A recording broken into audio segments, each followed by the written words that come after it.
I own way too many Cormac McCarthy books to kind of like Cormac McCarthy. Here we are. This book is called All the Pretty Horses. It's a big deal. It won some awards. People like it. I like it. I wanted to read it because I picked up The Passenger and Stella Maris when they came out, and I figured I should probably read more than just Blood Meridian before I try to give a review of those. So this is just to give me more of a well-rounded view of Yo as an author. Spoiler-free version, this book is about a kid named John Grady Cole, South Texas, in like the mid-50s or so, and he runs away from home, goes south of the border, does stuff, things happen.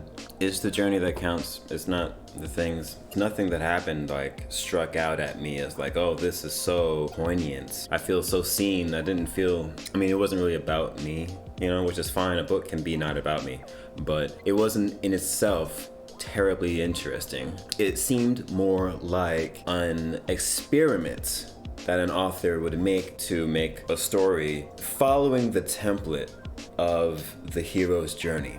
All throughout the novel, I couldn't ignore where we were on that little circle. As far as like points of the novel that I want to like get to, the main thing that comes up to me, aside from it being a stencil of a hero's journey, hero's journey, is that the symbolism is too thick. It's too not surface, but too like physical, I would say. Like when the main characters, John and his friend, they meet this other kid, early on in the story, who crosses the border into Mexico with them. He's a little boy, maybe 13 or so, on a big horse, which is like representing his worldliness. Like he's a real outlaw compared to these super green kids. The kid has mad street smarts, and it's symbolized by him being on a big horse. But like,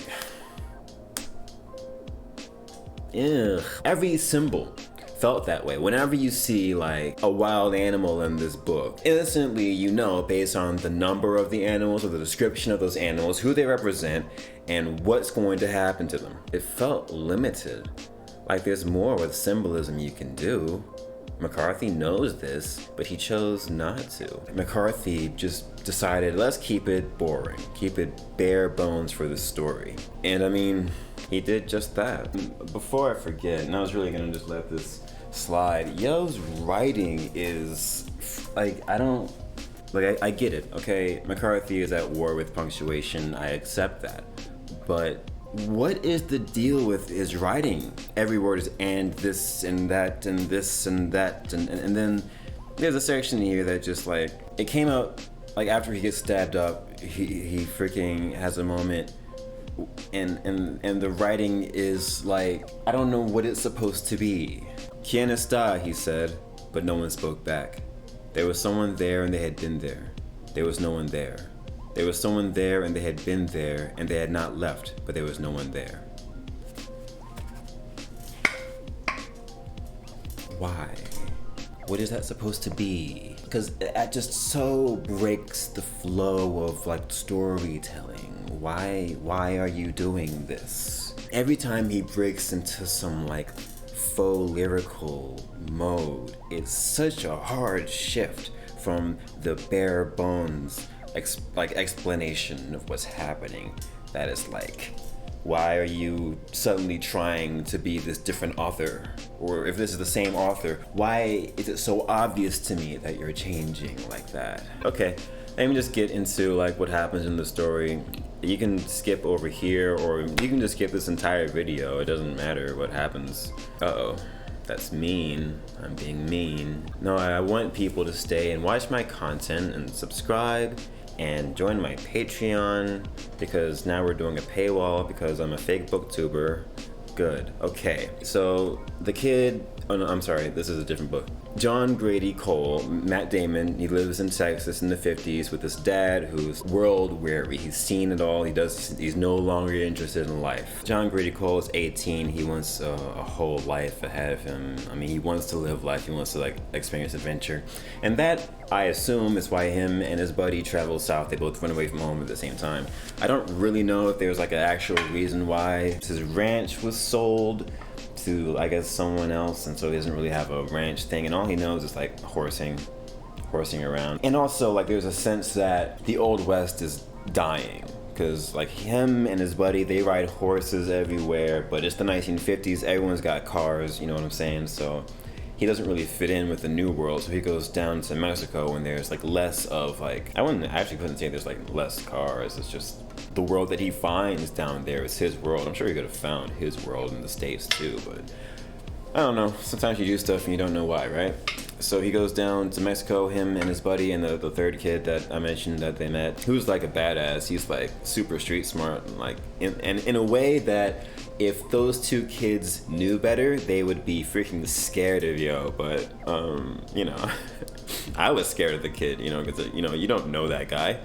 But that's fine. They go south, they experience stuff, they have adventures, they have like quirks and tics, which I don't want to get into because it doesn't matter. If you want to know about that, read the book. I'm not going to tell you like, oh, the kid is scared of lightning because this, that, and the third. Just figure it out, and it'll be, you know, you'll be a person who read the book. But anyway, the kid's scared of lightning and he runs away, trying to run away from a storm.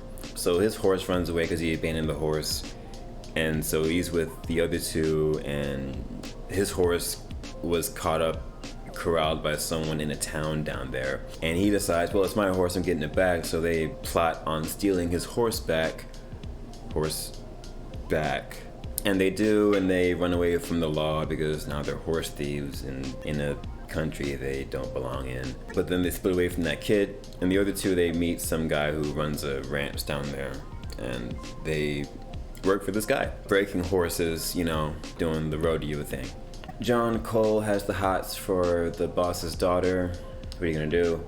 They hook up, but no one likes that because something about a lady's honor or something. Boss and the boss's mother or sister or whatever she is try to tell him as softly, like with the softest threats you'll ever hear, to, you know, leave the girl alone. They don't do that, so in the middle of the night, the cops come through and arrest Bro and his friend and send them to Mexican jail, where they have to fight every day, and they just get busted up all the time. When they were going into the jail, they also had the boy, the 13-year-old. They were all caught up on horse stealing charges.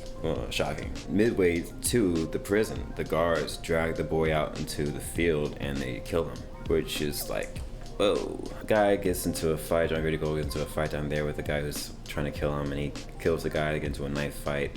And that's maybe like the bottom of the hero's journey right there, that knife fight, and everything else is like trying to get back. Because it scars him physically and literally. He gets like scars in his face and his stomach because he got slashed up. After the knife fight, the great aunt bails him out of jail. And he's changed up. He's no longer like wishy-washy. He always like decides, okay, now we're gonna do this and that. And John's friend decides to just take the money and take a bus back up to Texas. But he decides, I'm gonna go back up and try to like marry the girl because he loves the girl, and so he makes his way back up. The girl says no, you know.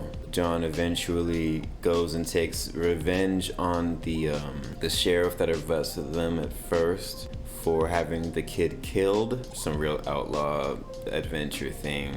His horse and his buddy's horse are locked up at the police station, so he gets his horses back before he goes back up to the States. Because the homie's horse back to his homie.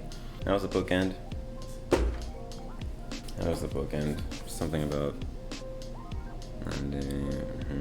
something about the captain, let's say the parent burial, yada. Yeah, so in the end he comes back he comes back home and his dad's dead, and he knew his dad was dead already, and just goes and decides, I'm gonna continue living life and lives his life somehow, yada yada. I think this was supposed to be a 3-star. I don't know how many stars I gave it now, but I'm thinking 2.5, 2 stars. It's serviceable.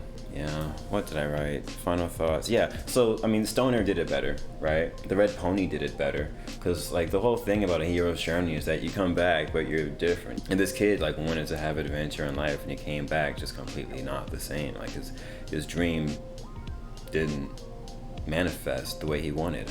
You know, what did you expect? Westering and westering, and that's the way things are. That's how life is. I know that, but like Stoner, yeah, those stories just did it way better, and they weren't like pronounced. They weren't like, oh, this is a hero's journey, right? It's just like, oh, this is how life is.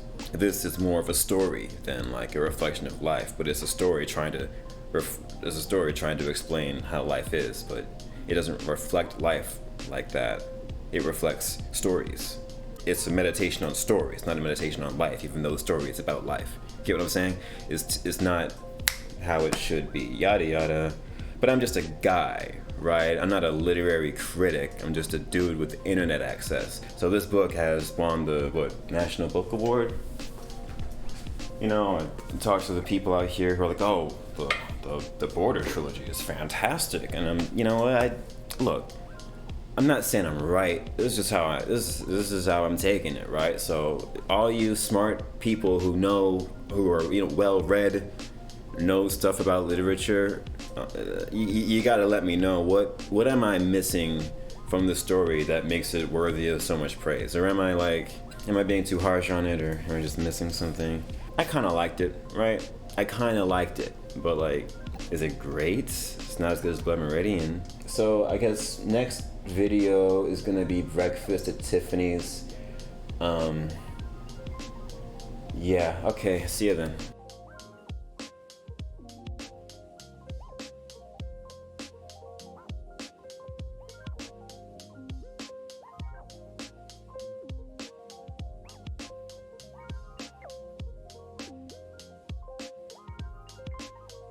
You know what the most dangerous thing in America is, right?